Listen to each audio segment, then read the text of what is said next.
mo dahil. Parang kang tikling. Anong ginagawa mo? Gabi ka naman sa akin. Anong sayaw yun? So, maglilip-tint muna ako kasi ang putla ng mukha ko. Sayaw muna bago mag-lip tint. Ganun. Ayan. Prestige lip tint yan, guys. Oh, diba? Very pigmented. Hanggang ano na to? Hanggang bukas na to. So, bukas pagkagising mo, red lips ka na, ganon. Oo, hindi ko matatanggal. Fresh pa din hanggang bukas.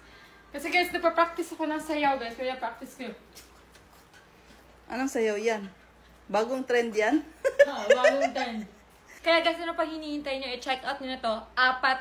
4 pieces for only 98 pesos. Napaka-moisturizing and pigmented talaga siya. Ang tagal mawala sa lips kahit nakailang kain or inom ng liquid kayo.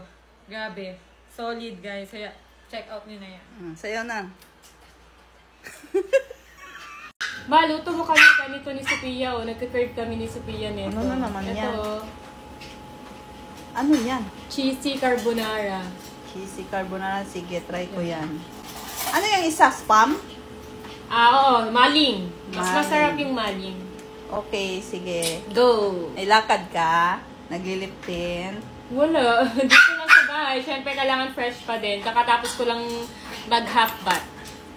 Ipakita mo muna kung ano yung lip tint pinagamit mo. Ito, Prestige International na lip tint. Napakaganda nito kasi napaka-pigmented niya. Eh, naganda niya sa lips. Gusto ko lang siya. Ayan.